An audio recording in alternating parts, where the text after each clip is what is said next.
ఎలాగంటే మరి లాజరు మనం చూస్తాం, కురుపులతో వేదన చెందినటువంటి లాజరు ఎంత సహనమో ఎంత ఓర్పుతో ఈ యొక్క లోకంలో ఆయన ఆ యొక్క బాధను అనుభవించాడో వాక్యం ద్వారా మనం తెలుస్తుంది.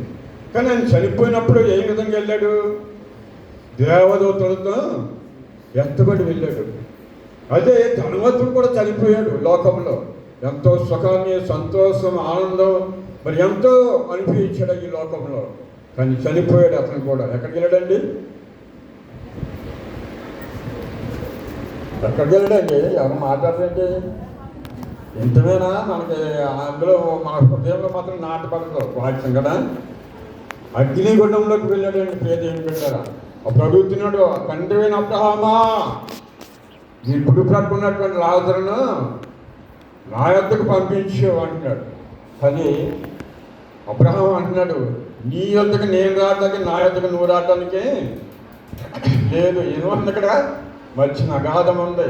ఈ దాటి నీ యొద్దకు నేను రాలేను, నువ్వు నా యొద్దకి రాలేవు అని చెప్పేసి అడుగుతున్నాడు. కనుక అగాధం నుంచి మనం దాటాలని అంటే ప్రత్యేకించబడాలి ఈ లోకంలో. అంటే 40 దినాలు కూడా మనం ఏ విధంగా ప్రత్యేకించబడాలనేది ఇంతవరకు ముందు మనం తెలుసుకున్నాం కూడా, ఇంకా తెలుసుకోవాలి. పాపానికి, శాపానికి, మరణానికి దాసులు కనుక అయినట్లయితే ఈ మరణాన్ని మనం దాటలేము. కానీ ఎప్పుడైతే నువ్వు దేవుడి వైపు తిరిగి ఈ శాపానికి, పాపానికి, మరణానికి విముక్తి పొంది ఎప్పుడైతే నువ్వు ప్రత్యేకించబడి నువ్వు దేవుని వైపు వస్తావో నీకంతా ఆశీర్వాదం కలుగుతుంది. ఎవరో యోబు వలె, అలాగే మరి యోషేపు వలె ఏ విధంగా అయితే ఎన్ని బాధలు వచ్చినా, ఎన్ని శ్రమలు వచ్చినా వారు ప్రత్యేకించబడ్డారు.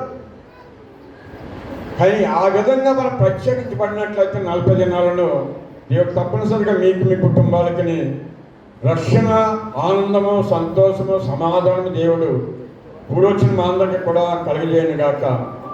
అందరూ లేచి నిలబడినట్లయితే సమస్త జ్ఞానంలోకి మించిన దేవుని సమాధానము యేసుక్రీస్తు వలన మీ హృదయములకు, మీ తలంపులకు కావాలి ఉండను గాక. దేవా